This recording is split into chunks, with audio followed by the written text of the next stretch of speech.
वक्फ amendment bill जो है वो देश के संविधान के खिलाफ है और इसलिए हम लोगों ने पार्लियामेंट में भी इसका विरोध किया था, जेपीसी में भी विरोध किया था और इसमें कुछ ऐसे प्रावधान हैं जो संविधान की मूल भावना के विपरीत हैं।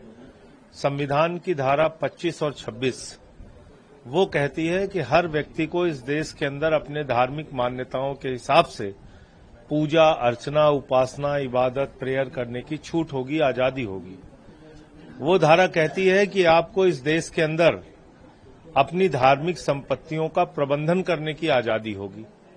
तो ये जो बिल है ये इस मूल भावना के खिलाफ है, संविधान के खिलाफ है और इस देश की एकता और अमन चैन को बिगाड़ने की कोशिश की गई है सरकार के द्वारा।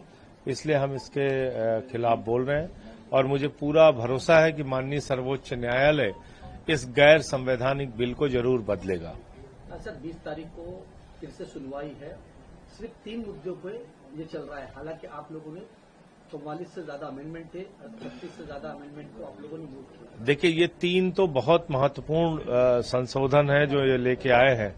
वक्फ बाई यूजर का, नॉन मुस्लिम को बोर्ड में रखने का और कलेक्टर को ही आजादी देने का सरकारी संपत्तियों के विवाद में।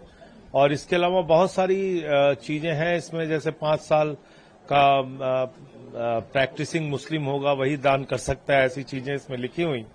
तो जब इसकी व्यापक सुनवाई होगी आगे तो और भी बहुत सारी चीजें इसमें बदलाव होंगी। लेकिन मुझे पूरा भरोसा है कि ये देश बीजेपी के चाहने से नहीं टूटेगा। बीजेपी के चाहने से इस देश के अंदर जो कोशिश उनके द्वारा की जा रही है नफरत फैलाने की, वो सफल नहीं होगी, क्योंकि 232 वोट लोकसभा में पड़े, हमें याद रखना चाहिए, जिसमें सिर्फ 24 मुसलमान थे, बाकी सब गैर मुस्लिम थे। 95 वोट पड़े राज्यसभा में, जिसमें सिर्फ 5-6 मुसलमान थे, बाकी सब गैर मुस्लिम थे। तो इस देश के लोग वाकई सेकुलरिज्म में यकीन रखते हैं, संविधान में यकीन रखते हैं, इसलिए वो इस बिल के खिलाफ खड़े हैं। तो मोदी जी या उनकी सरकार ज्यादा दिन तक इस कानून को बनाए नहीं रख सकती। बात करें अभी पहलगाम मामला हुआ था, उसके बाद भारत पाकिस्तान के बीच में एक युद्ध भी हुआ था, अचानक से सीज। देखिए, उस युद्ध के बारे में तो जो अब एक के बाद एक जानकारी आ रही है वो बहुत हैरान करने वाली है। भारत के विदेश मंत्री एस जयशंकर जी का एक बयान आया है कि हमने ऑपरेशन सिंदूर शुरू करने से पहले पाकिस्तान को बता दिया था। तो आपने पाकिस्तान को पहले ही बता दिया था, तो आपने तो भारतीय सेना के साथ गद्दारी की अगर आपने पहले ही बता दिया था तो। इस पर प्रधानमंत्री जी का क्या कहना है, उनको सामने आके बोलना चाहिए। ये बहुत ही गंभीर बात है। आपने सीज फायर का डिक्लेरेशन आपके लिए ट्रंप कर रहा है। भारत के प्रधानमंत्री नरेंद्र मोदी हैं कि ट्रंप है? कौन है ट्रंप? कैसे वो भारत के अंदर सीज फायर का डिक्लेरेशन कर रहा है बैठ के अमेरिका में? तो इसलिए ये जो पूरा मामला है, इसमें एक तरफ भारतीय सेना की बहादुरी है जो 9 आतंकी ठिकानों को नष्ट करती है पाकिस्तान में, एक तरफ भारतीय सेना की बहादुरी है जो पीओके कब्जा कर सकती थी, बलूचिस्तान को अलग कर सकती थी, जो भारतीय सेना 21 आतंकी ठिकानों को खत्म कर सकती थी।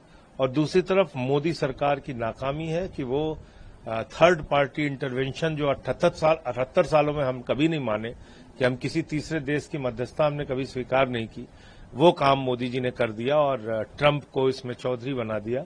और ट्रंप कह रहा है कि हम कश्मीर के मुद्दे पे बात करेंगे और तमाम बातें वो कह रहा है। उसने कहा कि हम व्यापार बंद करने की धमकी हमने दोनों देशों को दी तो दोनों देश युद्ध रोकने के लिए, लड़ाई रोकने के लिए मान गए। अब सवाल यह है कि उसका व्यापार कोई पाकिस्तान के साथ तो है नहीं, हिंदुस्तान के साथ है। और हिंदुस्तान में किसके साथ है? अडानी के साथ है। तो क्या अपने दोस्त के लिए देश के स्वाभिमान को प्रधानमंत्री जी ने गिरवी रख दिया? ये बहुत सारा सवाल है जिसका जवाब मोदी जी को देना चाहिए। ट्रंप ये भी कहते हैं हमने 2 ग्रेट नेशन यानी इंडिया और पाकिस्तान। नहीं, अब ये तो मोदी जी बताएं कि पाकिस्तान ग्रेट नेशन है कि नहीं। वो ट्रंप की बात से सहमत है कि नहीं, ये मोदी जी बताएं कि वो कह रहा है कि पावरफुल देश है पाकिस्तान, तो वो ट्रंप की बात से सहमत है नहीं सहमत है, उनको मोदी जी को आगे आके बताना चाहिए। जिस तरह आम आदमी पार्टी के काउंसिलर ने आज इस्तीफा दिया था, क्या कहना चाहेंगे उसे लेकर? अब ये तो राजनीति में है, चलता रहता है। कोई कभी इधर जाता है उधर जाता है, उसका कोई महत्व नहीं। सूफिया के ऊपर क्या कहेंगे? बीजेपी के एक मंत्री ने सूफिया के ऊपर देखिए वो बेशर्मी है। और ये देखिए ऐसे नहीं कोई बोल रहा है, जिस पार्टी का अगुवा देश के प्रधानमंत्री मुजरा जैसे शब्दों का इस्तेमाल करेंगे तो उनकी पार्टी के नेता और क्या बोलेंगे? वो कैसे बेटियों की इज्जत करेंगे? ये भारतीय सेना का अपमान है जो कर्नल सूफिया कुरैशी के बारे में उनके मंत्री ने कहा है। ये देश की एक बहादुर बेटी का अपमान है जो उनके विजय शाह जो मंत्री है उसने कहा है। तो मुझे लगता है कि प्रधानमंत्री के अंदर अगर जरा सी भी शर्म है तो उस मंत्री को बर्खास्त करके उसको गिरफ्तार करना चाहिए।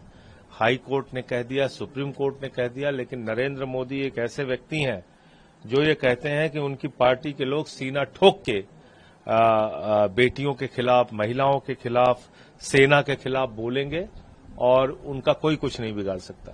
ये कोई अकेले मंत्री नहीं है, कई मंत्री ऐसे हैं बीजेपी के हाँ, जो अब उप मुख्यमंत्री हैं मध्य प्रदेश के, उन्होंने भी कहा कि भारतीय सेना वो मोदी जी के चरणों में नतमस्तक है। तो आप कल्पना कर सकते हैं कि जिस पार्टी की मानसिकता यह है कि वो सेना को मोदी के सामने नतमस्तक बता रहे हैं, तो उनके मन में सेना के लिए क्या इज्जत है, ये तो अंदाजा लगाया जा सकता है। जिस तरह सर आप आज आए थे, एक देश एक कानून किसी के अंदर बैठक हुई आपकी, क्या लगता है कि हिंदुस्तान में एक देश एक कानून होना चाहिए? कैसे होना चाहिए भाई? उस कानून में क्या लिखा हुआ पढ़ा आपने? उसमें लिखा हुआ है कि 5 साल के अंदर अगर सरकार गिर गई तो जो दूसरा चुनाव होगा वो 3 साल के लिए होगा। अगर मान लीजिए 2 साल में सरकार गिर गई, फिर मान लीजिए 1 साल में गिर गई तो अगला चुनाव 2 साल के लिए होगा। तो आप कह रहे हो हम पैसा बचाने के लिए और आचार संहिता बचाने के लिए और नेताओं की व्यस्तता बचाने के लिए कानून लेके आ रहे हैं। तो ये तो तीनों पर्पस डिफीट हो रहा है ना भाई। 5 साल में अगर 3 बार सरकार गिरेगी तो 3 बार चुनाव होगा और रिमाइंडर ऑफ द, यानी कि शेष अवधि के लिए चुनाव, 5 साल के लिए चुनाव नहीं। तो आप 2 साल के लिए विधायक बनना चाहेंगे, 1 साल के लिए विधायक बनना चाहेंगे? ये कानून है, मजाक है। तो इसलिए हमने इसका विरोध किया है। चेयरमैन साहब ने कहा कि इससे 4.5 लाख करोड़ रुपया हिंदुस्तान का बचेगा। जो जेपीसी के चेयरमैन हैं, तो किस तरीके से इसको, अब कहां से वो आंकड़ा निकाल के लेके आते हैं मुझे नहीं मालूम। मैं उस पर कोई टिप्पणी नहीं करना चाहता क्योंकि चेयरमैन साहब का अपना विशेषाधिकार है। वो कोई बात अगर बोले तो मैं उस पर कोई भी बात कमेटी के सामने कहूंगा।